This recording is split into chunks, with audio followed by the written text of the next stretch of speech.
नमो भगवते वासुदेवाय। आप सभी का हमारे YouTube चैनल पर हार्दिक स्वागत है। मार्गशीर्ष महीना को हिंदू कैलेंडर में 9वां महीना माना गया है। मार्गशीर्ष माह की पूर्णिमा तिथि पर चंद्रमा मृगशिरा नक्षत्र में होता है, इसलिए इसका नाम मार्गशीर्ष पड़ा। इस माह में श्री कृष्ण का विशेष प्रभाव रहता है। मान्यता है जो मार्गशीर्ष महीने में कान्हा की पूजा करता है वह समस्त सुखों को भोगकर मृत्यु के बाद मोक्ष को प्राप्त करता है। ये वही पावन महीना है जिसमें श्री राम और माता सीता का विवाह हुआ था। इसे अगहन माह भी कहते हैं। इसके बाद पौष माह की शुरुआत हो जाएगी। मार्गशीर्ष माह में काल भैरव जयंती, उत्पन्ना एकादशी सहित कई बड़े व्रत त्योहार आएंगे। खरमास की शुरुआत भी इसी महीने में होगी। श्रीमद् भागवत के मुताबिक ये श्री कृष्ण का पसंदीदा महीना है।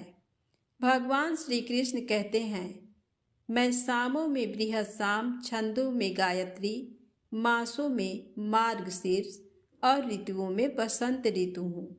इस श्लोक के माध्यम से श्री कृष्ण ने स्वयं को मार्गशीर्ष महीना बताया है। अगहन महीने में तीर्थ स्नान करने से पुण्य मिलता है और हर तरह के रोग, शोक और दोष दूर होते हैं। स्त्रियों के लिए ये स्नान उनके पति की लंबी उम्र और अच्छा स्वास्थ्य देने वाला है। इस महीने में शंख पूजन का विशेष महत्व है। साधारण शंख को श्री कृष्ण को पांचजन्य शंख के समान समझकर उसकी पूजा करने से सभी मनोवांछित फल प्राप्त हो जाते हैं। मार्गशीर्ष माह में संतान प्राप्ति और भौतिक सुखों को पाने के लिए क्रीं कृष्णाय नमः मंत्र का जाप 108 बार करें या फिर ओम नमो भगवते गोविंदाय, ओम नमो भगवते नंद पुत्राय या फिर ओम कृष्णाय गोविंदाय नमो नमः मंत्र का आप जाप कर सकते हैं। कर्पूर जलाएं और तुलसी की परिक्रमा करें। इससे सभी मनोकामना पूरी होती हैं। अब आइए सुने मार्गशीर्ष माह में सुनी जाने वाली भगवान श्री कृष्णा की और माता लक्ष्मी जी की पौराणिक कथा। अगर भक्त का प्रेम सच्चा हो तो भगवान उसके लिए नंगे पांव दौड़े आते हैं। वही बात जब कन्हैया की हो तो कहने की क्या। अपने भक्तों के लिए वह न जाने कितने रूप धरते हैं और कितने ही अनगिनत लीलाएं कर चुके हैं, जिनका प्रमाण हमारे धार्मिक ग्रंथों में मिलता है। ऐसी ही एक रोचक कथा है जब कन्हैया ने अपने भक्त के लिए एक अनोखा काम किया। पौराणिक कथा के अनुसार एक बार की बात है, किसी नगर में एक राजा ने एक मंदिर बनवाया जिसमें श्री कृष्णा की एक मूर्ति भी रखवाई, लेकिन उसकी कभी पूजा नहीं की। पूजा करने के लिए मंदिर में एक पुजारी को रखा गया। पुजारी नियमित कन्हैया जी को नहलाता और बड़ी ही श्रद्धा भाव से उनकी पूजा अर्चना करता। राजा भी रोज कान्हा जी के लिए एक फूलों की माला भेज देता था और जब वह दर्शन करने आता तो पुजारी उस माला को उतारकर राजा को पहना देता। ऐसा करते करते पुजारी की भी उम्र बीत चुकी थी।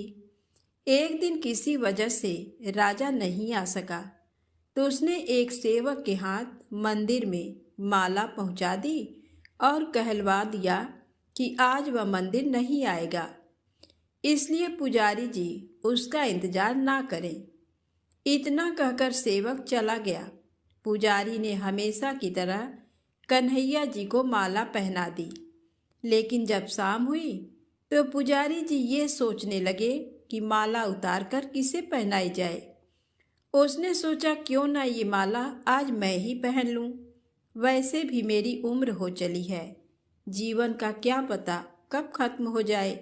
इतना सोचकर पुजारी ने माला उतारकर अपने गले में डाल ली, लेकिन इतने में ही सेवक आ गया और उसने बताया कि राजा की सवारी मंदिर में पहुंचने वाली है।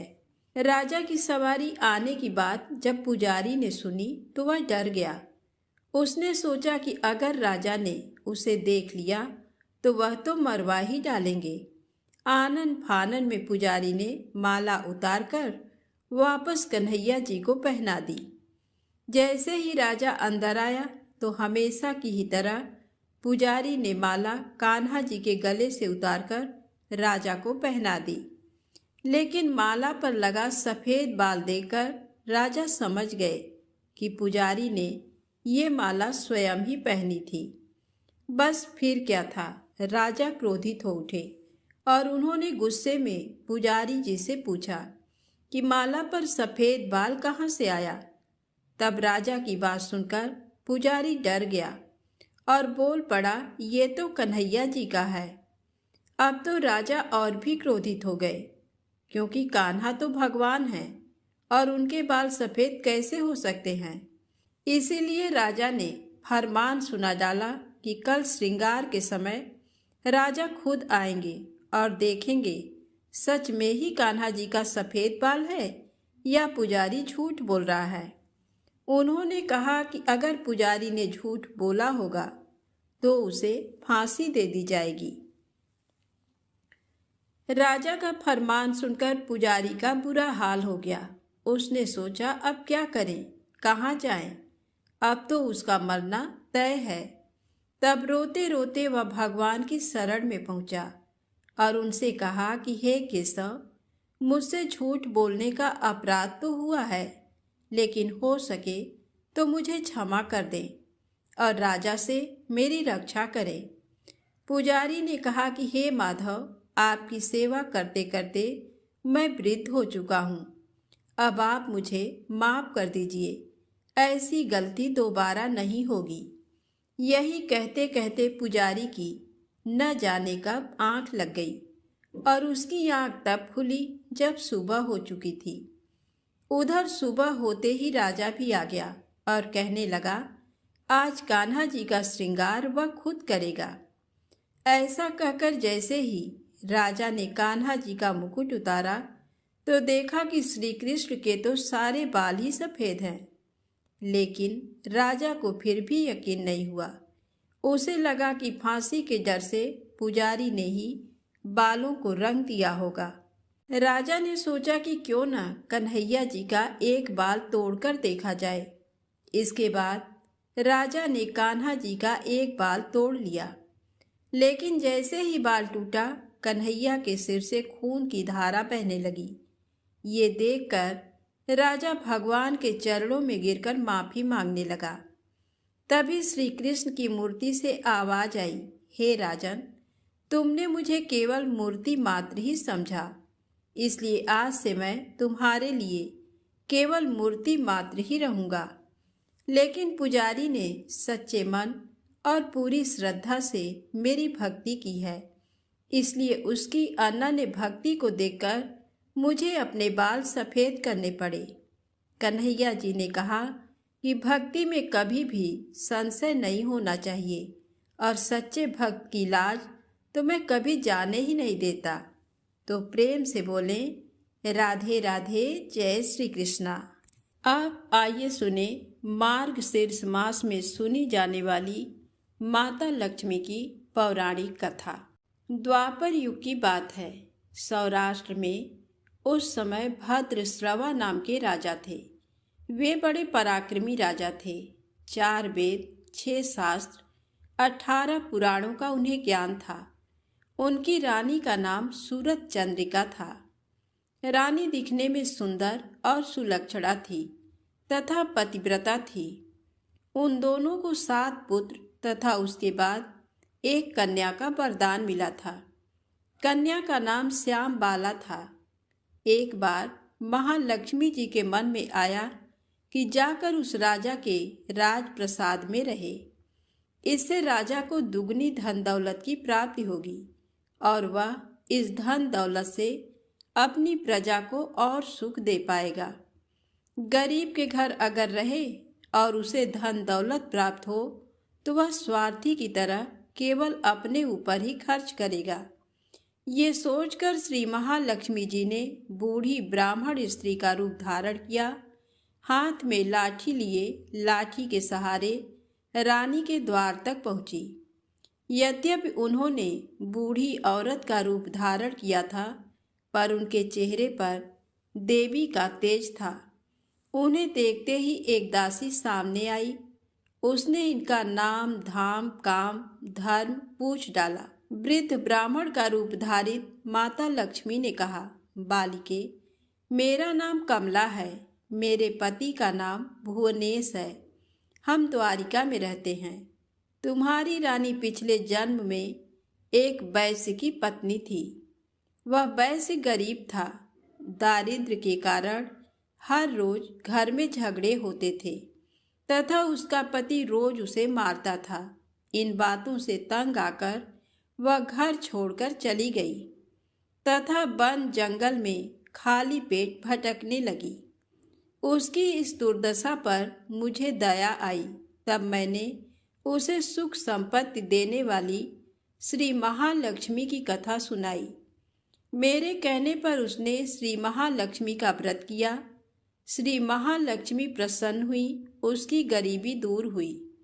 उसका घर संसार दौलत संतति संपत्ति से भर गया। बाद में पति पत्नी दोनों परलोक सिधारे। लक्ष्मी व्रत करने के कारण वे लक्ष्मी लोक में रहे। उन्होंने जितने साल महालक्ष्मी का व्रत किया, उतने हजारों साल उन्हें सुख भोग मिला। इस जन्म में उसका जन्म राजघराने में हुआ है, परंतु वह श्री महालक्ष्मी का व्रत करना भूल गई है। उसे ये याद दिलाने मैं यहाँ आई हूँ।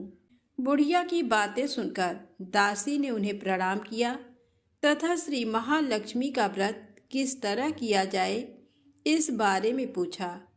बुढ़िया रूप धारण किए हुए श्री महालक्ष्मी माता ने दासी को पूजा की विधि तथा महिमा बताई। इसके बाद वह दासी माता को प्रणाम कर रानी को बताने अंदर चली गई। राज वैभव में रहते हुए रानी को अपने ऐश्वर्य का बहुत घमंड हुआ था। संपत्ति तथा अधिकार की वजह से वह उन्मत्त हो गई थी। दासी द्वारा बताई गई बुढ़िया की बातें सुनकर वह आग बबूला होकर राजद्वार पर आकर बुढ़िया रूपी श्री महालक्ष्मी पर बरस पड़ी। उसे ये मालूम नहीं था कि श्री महालक्ष्मी माता बुढ़िया का रूप धारण किए द्वार तक आई हैं, परंतु रानी का इस कदर रूखा बर्ताव तथा अपना अनादर देकर माता ने वहाँ ठहरना ठीक नहीं समझा। वे वहाँ से चल पड़ी। राह में उन्हें राजकुमारी श्यामबाला मिली। उन्होंने श्यामबाला को सारी बात बताई। श्यामबाला ने अपनी ओर से श्री महालक्ष्मी माता से क्षमा मांगी। माता को उस पर दया आई। उन्होंने श्यामबाला को श्री महालक्ष्मी व्रत के बारे में बताया। उस दिन अगहन मार्गशीर्ष माह का पहला गुरुवार था। श्यामबाला ने परम श्रद्धा से श्री महालक्ष्मी का व्रत रखा। फलस्वरूप राजा सिद्धेश्वर के सुपुत्र मालाधर से उसका विवाह हुआ। वह धन दौलत ऐश्वर्य वैभव से माला माल हो गई। पति के साथ ससुराल में आनंद से दिन बिताने लगी। इधर श्री महालक्ष्मी का रानी पर प्रकोप हुआ। फलस्वरूप राजा भद्रश्रवा का राज्य एवं राज कारोबार नष्ट हो गया। यहाँ तक कि खाने के लाले पड़ गए। ऐसी हालत में एक दिन रानी ने राजा से निवेदन किया, हमारा दामाद इतना बड़ा राजा है, धनवान है, ऐश्वर्यशाली है, क्यों न उसके पास जाएं, अपना हाल उसे बताएं, वह जरूर हमारी मदद करेगा। इस बात पर राजा भद्रश्रवा दामाद के पास रवाना हुए। राज्य में पहुंचकर एक तालाब के किनारे थोड़ी देर विश्राम लेने के लिए ठहरे। तालाब से पानी लेते आते जाते दासियों ने उन्हें देखा। उन्होंने विनम्रता से उनकी पूछताछ की। जब उन्हें ये मालूम हुआ कि वे रानी श्यामबाला के पिता हैं, तो दौड़ते हुए जाकर उन्होंने रानी को सारी बात बताई। रानी ने दासी के हाथ राज परिधान भेजकर बड़े ठाठ से उनका स्वागत तथा आदर सत्कार किया, खान पान करवाया। जब वे लौटने लगे तो सोने की मोहरों से भरा घड़ा दिया। राजा भद्रश्रवा जब वापस लौटे तो उन्हें देखकर रानी सूरत चंद्रिका खुश हुई। उन्होंने सोने की मोहरों से भरे घड़े का मुंह खोला, पर हाय भगवान, घड़े में धन के बदले कोयले मिले। ये सब श्री महालक्ष्मी के प्रकोप से हुआ। इस प्रकार दुर्दशा में और कई दिन बीत गए।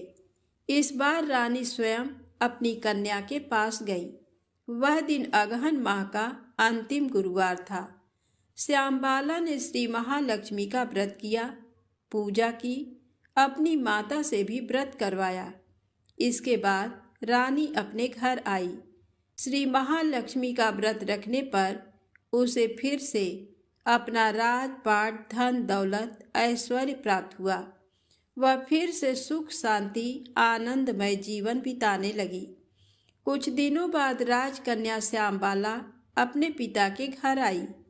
उसे अपने घर देखकर सूरत चंद्रिका को पुरानी बातें याद आई। यही कि श्यामबाला ने अपने पिता को घड़ा भर कोयला दिया था और उसे तो कुछ भी नहीं दिया था।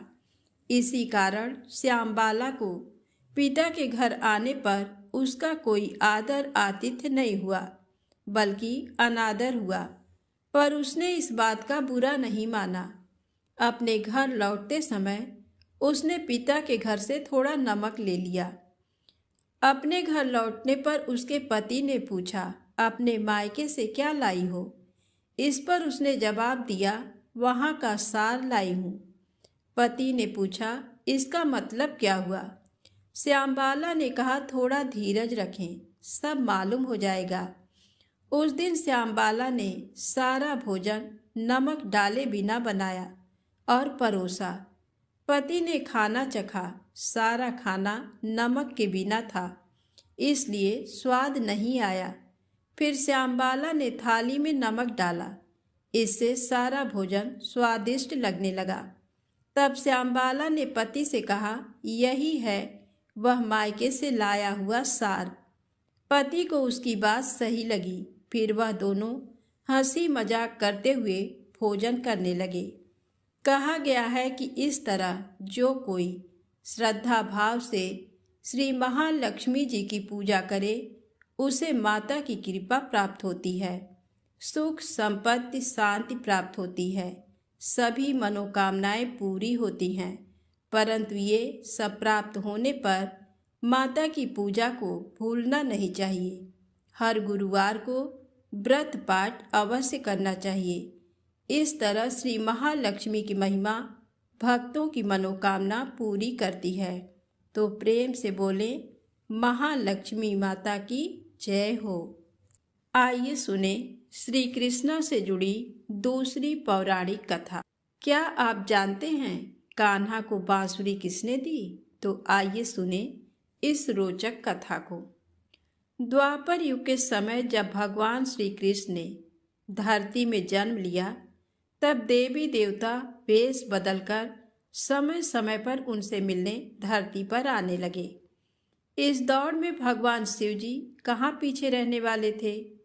अपने प्रिय भगवान से मिलने के लिए वह भी धरती पर आने के लिए उत्सुक हुए, परंतु वो ये सोचकर कुछ क्षण के लिए रुके कि यदि वे श्री कृष्ण से मिलने जा रहे हैं तो उन्हें कुछ उपहार भी अपने साथ ले जाना चाहिए। अब वे ये सोचकर परेशान होने लगे कि ऐसा कौन सा उपहार ले जाना चाहिए जो भगवान श्री कृष्ण को प्रिय भी लगे और वह हमेशा उनके साथ रहे। तभी महादेव शिव को याद आया कि उनके पास ऋषि दधीच की महाशक्तिशाली हड्डी पड़ी है। ऋषि दधीच वही महान ऋषि हैं जिन्होंने धर्म के लिए अपने शरीर को त्याग दिया था। वह अपनी शक्तिशाली शरीर की सभी हड्डियां दान कर दी थी। उन हड्डियों की सहायता से विश्वकर्मा ने 3 धनुष, पिनाक, गांडीव, सारंग तथा इंद्र के लिए वज्र का निर्माण किया था। महादेव शिव जी ने उस हड्डी को घिसकर एक सुंदर एवं मनोहर बांसुरी का निर्माण किया। जब शिव जी भगवान श्री कृष्ण से मिलने गोकुल पहुँचे तो उन्होंने श्री कृष्ण को भेंट स्वरूप वह बंसी प्रदान की, उन्हें आशीर्वाद दिया। तभी से भगवान श्री कृष्ण उस बांसुरी को अपने पास रखते हैं। प्रेम से बोलें, लक्ष्मी नारायण भगवान की जय हो।